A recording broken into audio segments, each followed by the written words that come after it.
Buenas tardes, el día de hoy les presentaremos el procedimiento de la prueba Y cuadrada. ¿Qué es? Es una prueba de hipótesis que compara la distribución observada de los datos con una distribución esperada de los datos. ¿Para qué sirve? La prueba Y cuadrada nos permite probar si más de dos proporciones de población pueden ser consideradas iguales. Ahora analizaremos la fórmula de la prueba Y cuadrada,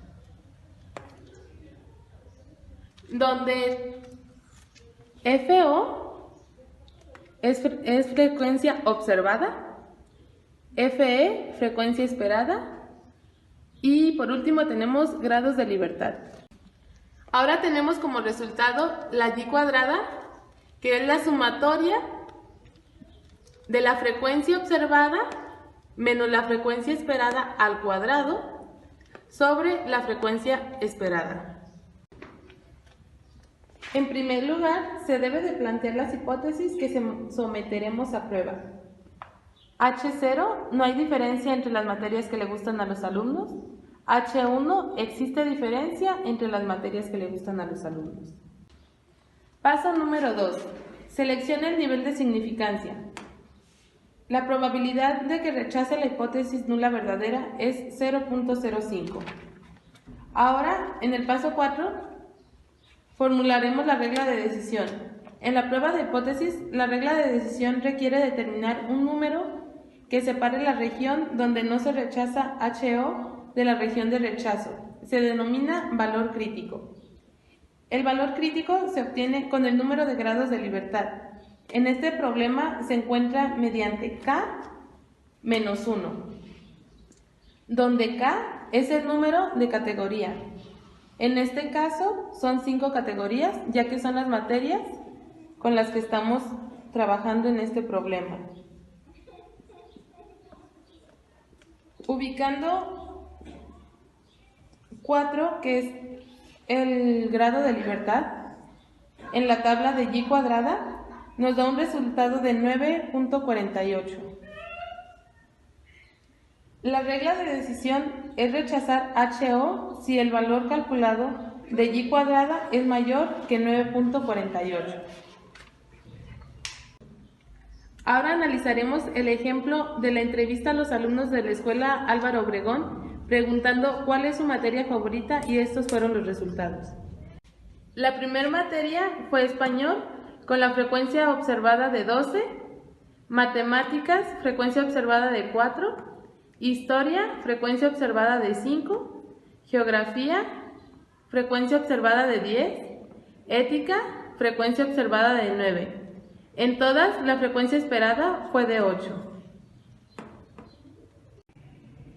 Ahora procederemos a realizar la sumatoria de las frecuencias observadas, que nos da como resultado 40.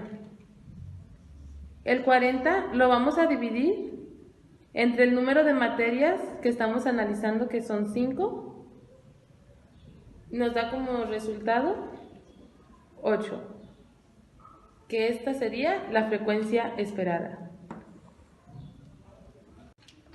Ahora procederemos con la realización de la tabla, restando el dato de frecuencia observada menos la frecuencia esperada, que nos da un resultado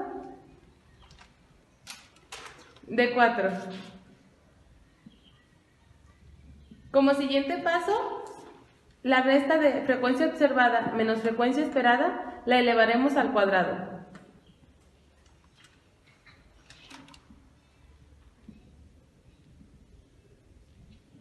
Y por último, la resta de frecuencia observada menos frecuencia esperada elevada al cuadrado la vamos a dividir entre frecuencia esperada.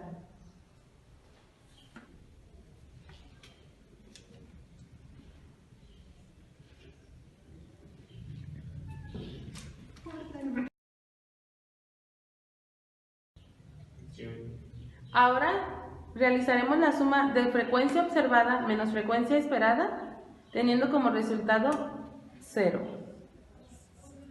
Es importante que siempre te debe de dar 0 en esa suma.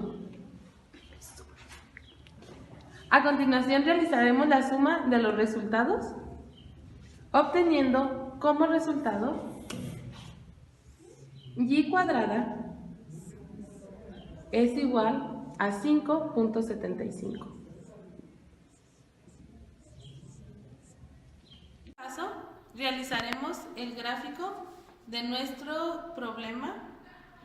Iniciaremos ubicando el valor crítico que teníamos como resultado 9.48 y como el resultado de y cuadrada nos dio 5.75 fue menor al valor crítico, se ubica en la zona que no se rechaza.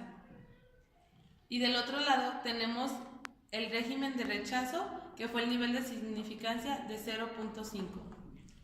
Logrando con esto como hipótesis que no existe diferencia entre las materias que le gustan a los alumnos y rechazando la hipótesis 1.